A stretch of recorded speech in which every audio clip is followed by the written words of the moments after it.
Welcome to Partnerships for Profit, the podcast where we bring you inside the world of joint ventures, strategic partnerships, and powerful collaborations. Whether you're looking to expand your network, find new referral partners, or scale your business, you're in the right place. Let's get started. Welcome back to Partnership for Profits. I was just here like an hour and a half ago, but we're back and we have an awesome guest, somebody I have had the good fortune of speaking with a couple of times before, but never on the podcast. So we have Matt Hahne here today. Matt is a certified EOS implementer, serial entrepreneur, raconteur, man about town. Matt, I'm super glad to have you on the show today, man. Thanks for coming on and giving us some time today. Thanks, Will. I'm excited. Let's see where this can go and let's keep it entertaining. Absolutely. We'll do our best. Yeah. And we're not going to go 48 hours this time. Matt and I were laughing before we came on. The last time I think I spoke with him face to face was on a podcast that we did last year. We did a 48-hour podcast, which was That's right. Not smart, but we did it. And Matt was kind enough to give us some time and fill some time for us during that 48-hour marathon. But I was telling Matt, we'll never do that again. That ship has sailed. So, and speaking of ships that have sailed, Matt, you are a Navy veteran. Thank you for your service. Thank you. And absolutely. And so you kind of went from being in the Navy to did you go straight to the entrepreneurial life out of the Navy? Talk to me a little bit about your journey and how you transitioned from one to the other. Yeah, I did. I fell in love with the Navy while I was in college. I went straight into the Navy. I did 2 years a long time ago. I'm a Desert Storm guy. So the ship I was on shot the first Tomahawk missile into Iraq in 91? 91 or 92, yeah, something like that. 1991. The USS Bunker Hill, magic ship, learned a ton of my experiences under the magical management and leadership on that ship. Got out of the Navy as soon as I could because all of my merchant marine friends were making a ton of money floating on the same water as me, but they were making big money. So I got out as soon as I could. I sailed around the world as a merchant mariner. And it was only when I moved ashore in New Orleans and kind of was in the high op tempo, high risk, high reward maritime operations field. I had that siren song of being my own boss in my ear. And I started my first business as a side hustle while having a full-time job, leveraged that into a second business, leveraged those two into a third business, and found myself a serial entrepreneur with no time for my kids and family, and found EOS, and it cleaned me up and got me straight. And here I am today. Love it. I'm glad that you kind of found that magic potion to kind of get your back, right? Will, I got to tell you, everybody that knows me is very happy. I was not a great guy back in those days. I was kind of just a dick. Yeah. Well, I mean, really bad. I get that when you're running your own business, and you're in it all the time, unless you can figure out a better way. And I know I've heard a lot about EOS, and I know we've implemented some of those strategies into our business, and it's been game changing. So you have said that your mission is to make work suck less. I think we all want work to suck less, or we want to enjoy our work, I guess maybe would be another way to put it. What does making work suck less actually look like for Will, you caught me. I'm not ready because I wanted to do the math on this about how many of your waking hours alive are spent at work, and it's the majority.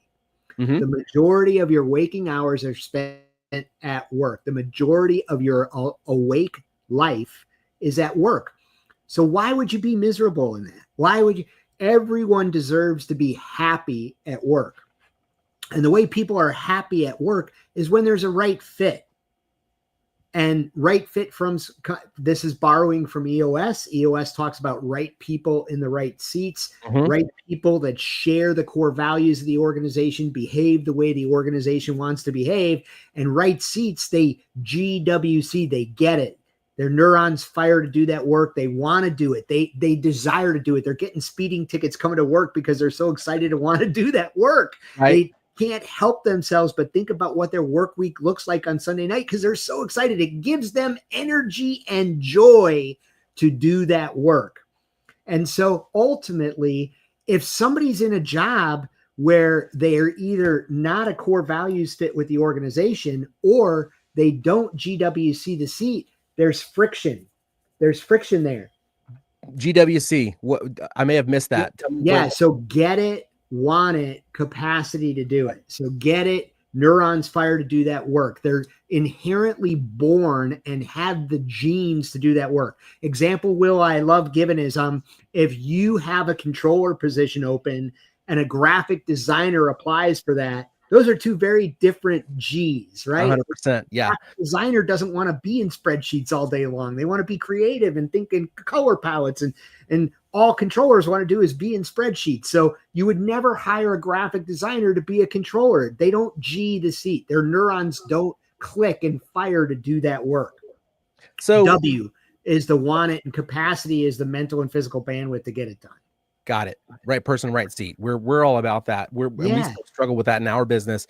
So I want to ask you about that right person, right seat philosophy. And like you said, GWC and not having a graphic designer do controller work. So if you're a small company, and we're a relatively small company, we are wearing multiple hats. And yes, we want to wear some of those hats. We have to wear, but we don't necessarily want to. What is there any advice you have for companies the size, like say the size of ours, where we've got 10 employees, 10 to 15 employees, and we're all wearing multiple hats? How do you combat that wrong person, wrong seat thing when you are wearing multiple hats? Okay, so let's just make the assumption in this small business case, like you all will, that you all are right people. You really truly want to be around each other. You behave the way the organization behaves. You believe fully, not only as a person, but as a corporation, in those core values. So there's no friction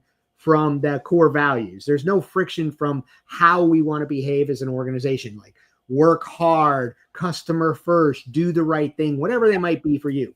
Yep. But here's the thing I think you are kidding yourselves about. Is you're kidding yourselves that you G and W all of those seats that you're in, and you're a small business, and so you've got to be honest with yourselves. And this is the number one tool of a leader. And I know you want to talk about some leadership stuff. The number one tool of being a leader is being self-aware about what you're good at and what you suck at, and delegating the stuff, letting go. You've got to let go. You've got to empower other employees to do what you're not great at. Hire brilliant rock stars in accounting if you suck at accounting. Hire brilliant rock stars in answering phones if you're not good at managing the monotonous or not monotonous, but tedious, deliberate process tech checklist kind of stuff. Yep. So Will, how many seats are you in that you really truly G and W those seats? Probably 2. but there's a lot more than 2 seats that I'm filling right now. So we talk about it constantly in our business, so we're all aware of it. But the culture thing that you talked about is huge, and we are all on the same page as far as our vision, our mission, our core values. Fantastic! Congratulations. Yeah, it's good stuff. It's good stuff. So I think that's something that a lot of small businesses encounter. Another thing you mentioned that I have heard from so many people, I really have, over the last couple of months, people that I've been talking to here on the podcast, a lot of people that are working in empowering and growing and doing growth the right way, is that those 3 words or 2 words, letting go, and having that be a real problem, not just for business owners and CEOs, but for maybe people that are just on the leadership team. I run into this where you talked about, like, bring in the rock stars, hire them to do and delegate down. What I run into all the time, and I know other people do too, is it's so much easier if I just do this myself. If I have to stop. Oh, that's such a myth. I know it is. I know it's a myth. I learned that the hard way, but it's a hard thing to let go of that, right? To say, okay, I'm going to take the time to teach the person how to do it. Will, do you have kids? Down in the front end, but on the back end, I think it'll help out. Go ahead. Do you have kids? Yes. Okay. How old? Can we do that? Can we get that personal here? Yeah, we can. Absolutely. I have 2 kids from my previous marriage who are both 27 and 19. So I have older children, but I've got a 6-year-old running around upstairs right now. So. Oh, awesome. Okay. So do you remember what it was like teaching them to tie their shoes? Yes. Yes. You could either tie their shoes for them because you were in a rush to get them out the door and get them to school. But what did that do? That eventually prolonged them learning how to tie their own shoes. 100%. Now, here's the number one tool of being a great leader, being a great manager, is delegating. Really, truly letting go, because you have a greatness. All of us have a calling. All of us have something that we were put on this earth to do. And we get energy and joy from doing that because we get it and we want to do it. And we have to free ourselves up to have the capacity to work in what Dan Sullivan from Strategic Coach calls our unique ability. Because if we can get everyone in the business working in what they love to do and it gives them energy and joy, think how productive the entire company would be. For sure. And the converse of that is also true, Will. For a long time, I did my own accounting and I hate accounting. I suck at accounting. And so what did I do? I was very inefficient at it. And I would find ways to procrastinate doing that. So all of the effort and energy in avoiding that work could have been turned into doing something that gives me energy and joy and is productive for the company. Now, one last piece on that from Dan Sullivan in Strategic Coach. Think for a second that where you are your best, what gives you energy and joy, what you love to do and you're great at doing, what you G and W, is probably also where you're providing the most value to the ether. Right. Which means you can charge more. For that makes perfect sense. And I have learned that the hard way about the letting go and just, if I teach, I'm going to have so much more time to do the things that I'm supposed to be doing, as opposed to things that have to be done. So I've learned that the hard way. But yeah, I think it takes a lot of people a long time and maybe hitting a wall before you finally realize, I guess I should delegate this down and make sure someone else knows how to do this. So I want to get into you mentioned leadership. I do want to get into that. So you were commanding Navy units, you're leading global teams. What is the most surprising leadership lesson from your time in the Navy, time in the Merchant Marines, time leading global teams? What's the most surprising leadership lesson you've carried into entrepreneurship? I didn't want to believe it because I was a high up tempo guy. I was a multitasker. Now I know that there's no such thing as multitasking. It doesn't work. Confucius, the old Confucius saying, if you hunt two rabbits, you catch neither. Right. Yeah. Yeah. Ultimately, and this is misrepresented. Peter Drucker did not say this, but everyone loves this quote and they think Peter Drucker said it. It's culture eats strategy for breakfast. Yeah. So ultimately, no matter how hard you work and no matter how great your strategy is, and if you are just in it and working hard and hard and hard and just giving your blood, sweat, toil, and tears, but there's no culture first, you're spinning your wheels. And it took me a long time to really see that light.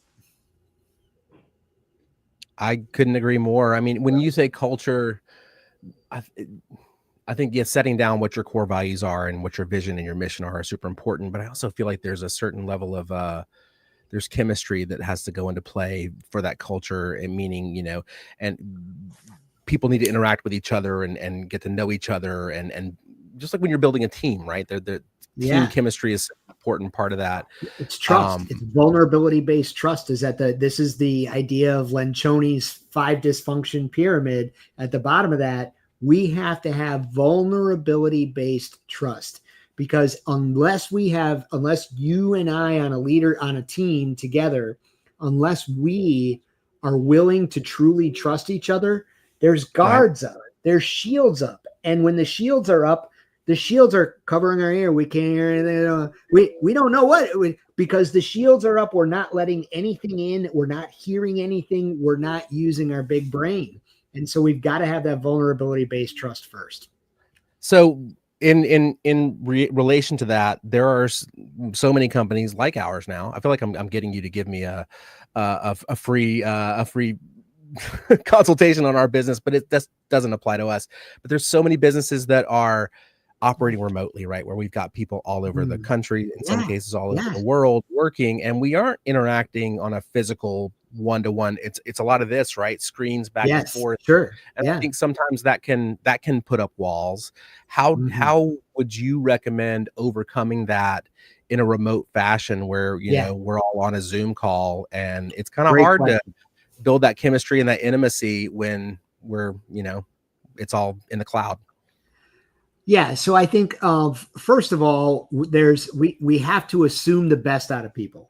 And so if you can't assume the best out of an employee, you probably made a hiring mistake. So that's number one, is you've got to, as a leader, you've got to assume that assume the best from people, assume that they're going to be doing.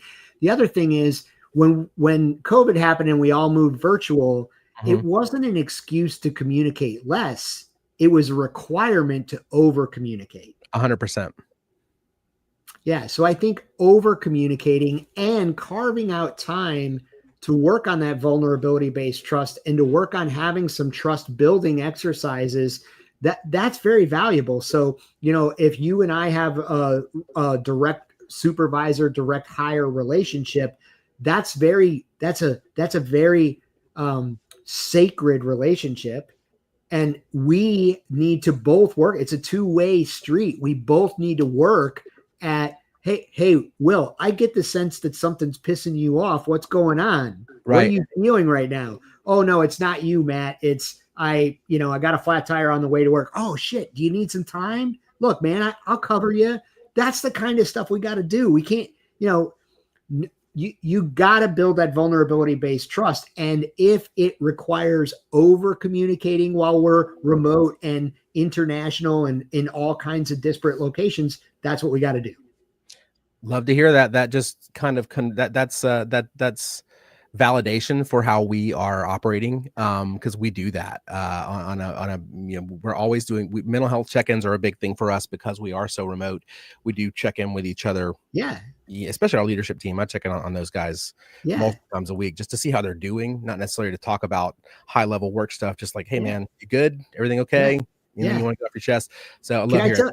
Can I tell you a story about that? I remember Patrick Lencioni, his group was in Lafayette, California, and some of them moved to Utah during COVID.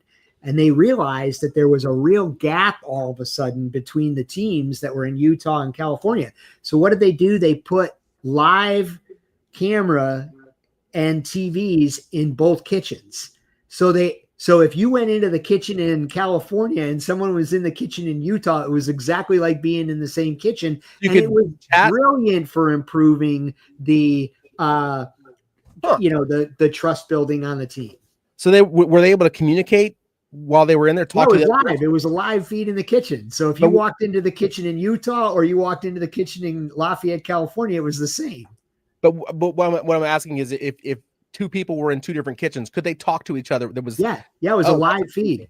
That's live really cool. That kind of replaces the old the whole water cooler. The water cooler, that's what they created. Yeah. They created the water cooler environment virtually, which was brilliant and beautiful. That's super smart. I love that. That's a really cool idea. Yeah, those guys kind of own the market on vulnerability-based trust and team health. So I got a lot of shout out to the Table Group and Patrick Lencioni. That's awesome. Yeah. I know Armando is a big fan of his as well and had him on his pod. So very, very cool. So you have run, what did I read? It said that you were on businesses 4 to 6. Is that right? Yeah. Yeah. Are you running like 3 businesses at the same time? Is that what that means? Yeah. Right now I have 3 companies. Okay. So serial entrepreneur, dude. I don't know how to say no. I don't know how to say no. So I got to get better at that. Which one of these 6 businesses has taught you the hardest lesson, and how did it shape the way you're leading today? Yeah, I think it would have been business number 4, which was West Wing Coaching, when I became an EOS implementer. And that's kind of when the real transformation happened for me. Because I was going to start coaching leadership teams, I had to get smarter.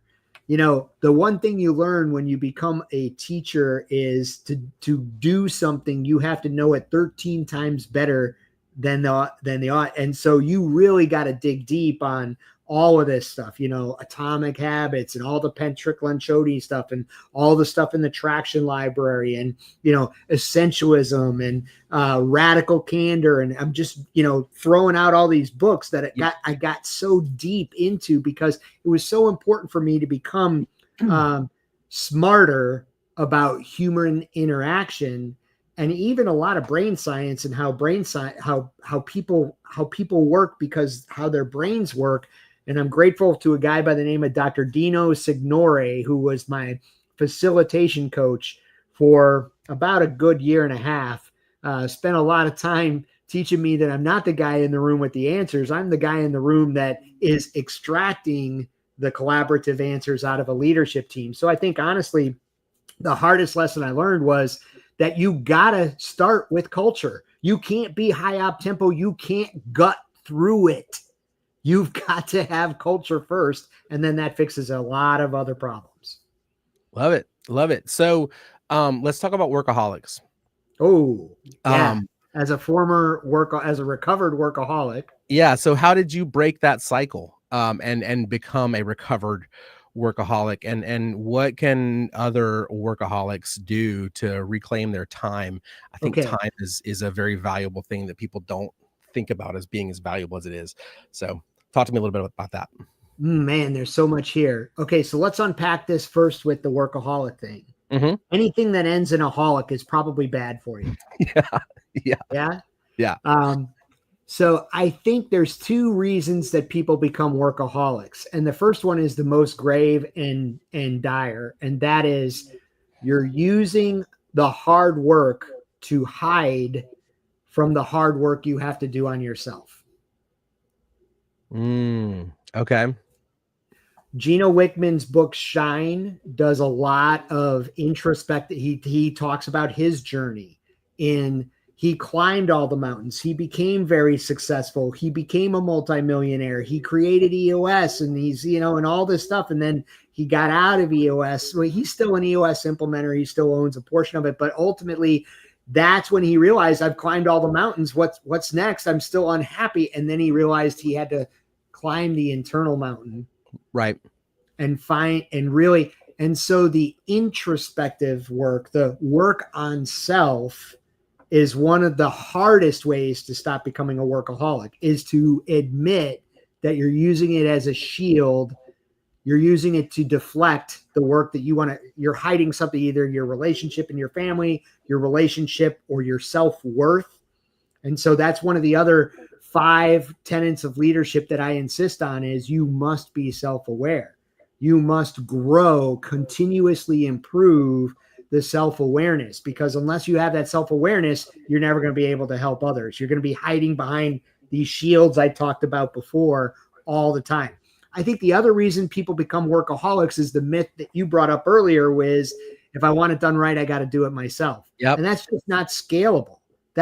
You're just one person who has 24 hours of work. You are not scalable. If you really want to grow something that's going to do the up into the right plane, you've got to delegate and empower employees to do the work. And until you start letting go and letting people tie their own shoes, to use the analogy we used earlier, you're never going to grow as a small business ever. Letting go makes you grow. So, okay, workaholics. You said if there's a holic behind it, it's probably bad, right? And you're right.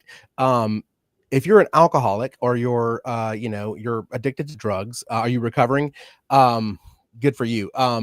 Just about 2 years sober, brother. Oh, that's amazing. Good for you, man. Love to hear that. Thank you. So a lot of times there will be like an intervention, right? Some people will notice, oh, this is a problem.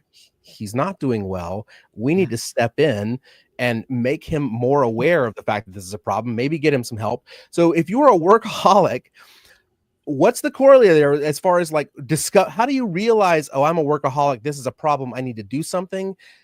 Does someone tell you that? Because it's kind of a different thing, right? It's not like it can affect you physically 100%, but it's different than substance abuse. So how do you get out of, or how do you even recognize that A, I'm a workaholic, and B, this is a problem? How does someone do that? You're not getting, okay. I love this quote. You are getting the perfect results that you have for the systems you're running. So if you want to be a workaholic, you've set up the systems to be a workaholic. And ultimately, if you want something to change, I'm not making enough money. My top line is not enough. We need more revenue. My bottom line is not enough. We're not making enough net. We don't have enough profit.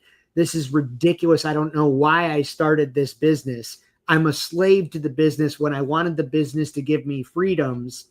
And if you start really truly observing those, and you think hard work is the answer, it's time for you to do a self-reflection. Yeah, that makes sense. I feel like there are certain people though who they're going to grind constantly and are not going to stop that. All right. Yeah. So let's talk about grind. I love grind. I like passion, energy, what you love. Yeah. I love all that. Like, I love the grind when it maximizes efficiency. But grind for grind's sake, which is what most workaholics are probably doing, is a mess. So I guess it kind of goes back to my original question is why do we not, like, why?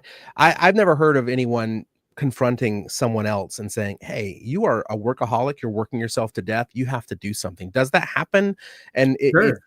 How do you broach that with someone? I'm not looking to do this with anybody in particular, by the way. I'm just asking.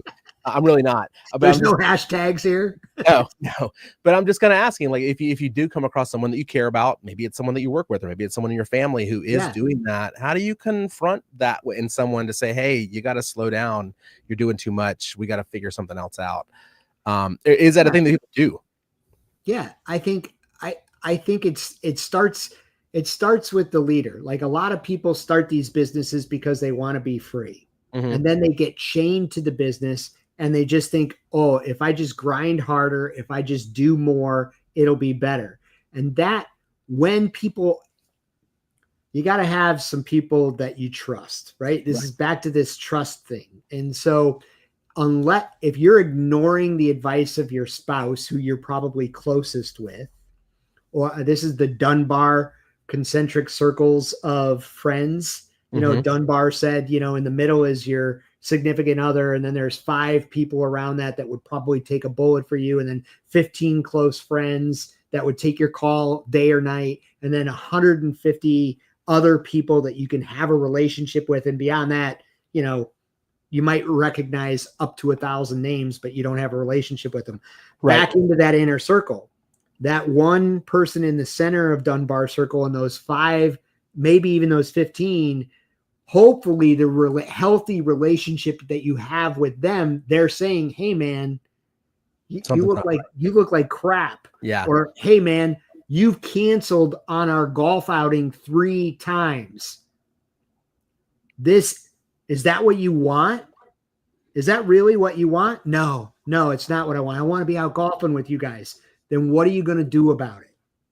This is the simple, and I just gave away all the secrets of coaching, Will. It's 2 questions. It's 2 questions. What do you want?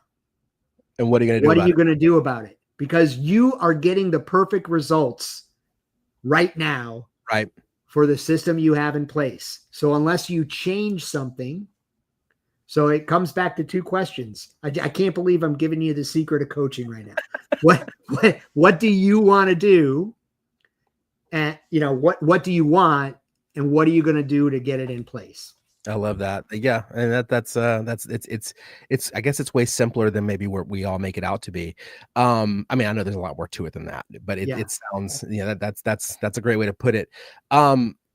Launching leaders. Yeah. Talk to me a little bit about what that is, and give me a little information on that.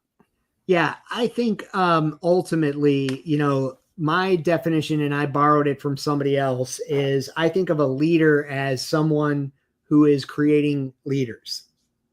The example I love to use is my own son. I saw it when he was in Boy Scouts, and he was a senior Boy Scout, and I saw how he was automatically leading the younger scouts.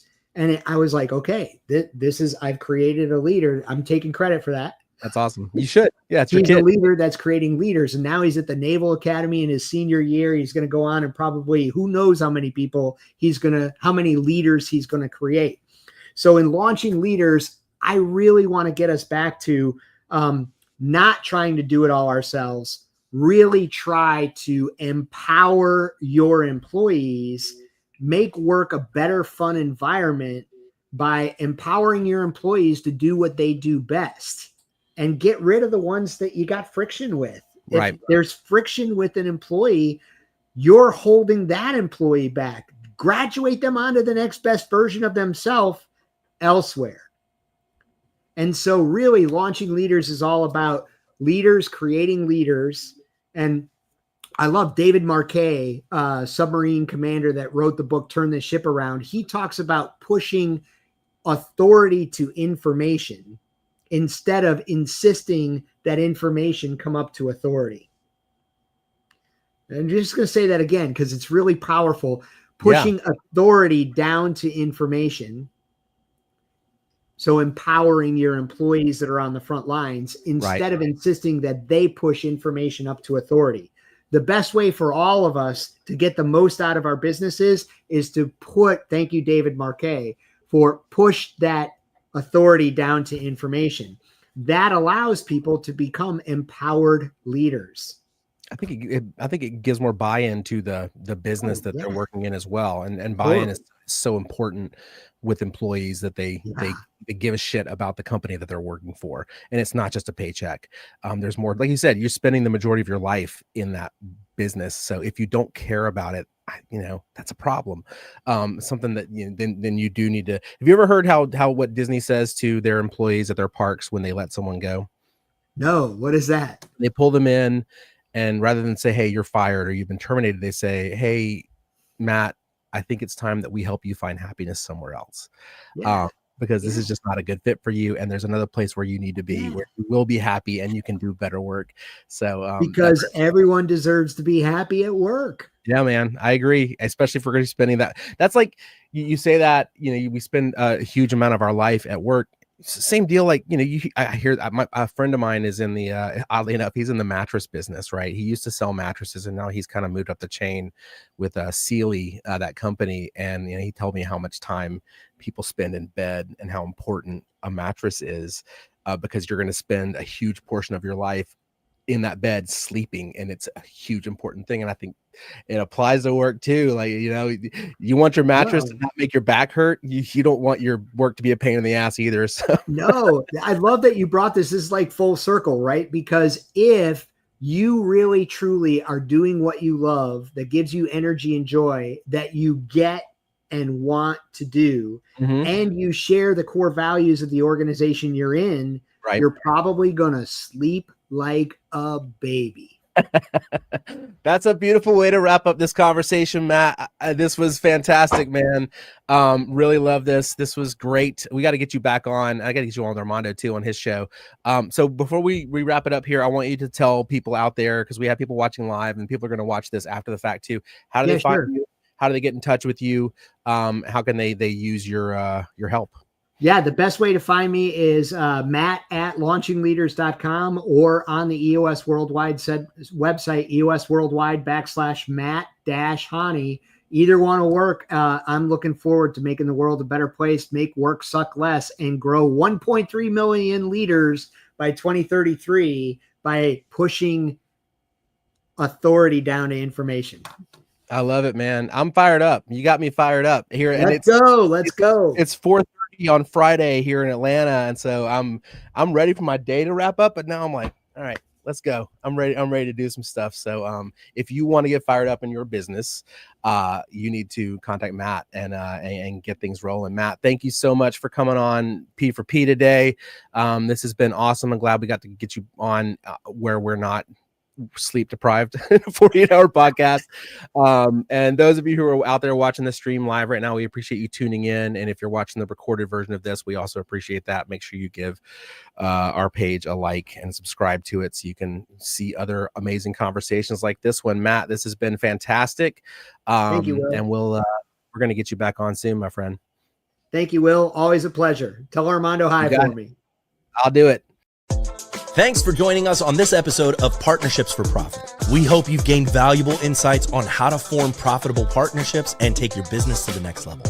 Be sure to subscribe and leave us a review wherever you listen to podcasts so you never miss an episode. Got a partnership story to share or someone you'd like to see featured on the show? Reach out to us. Until next time, keep building those partnerships for profit.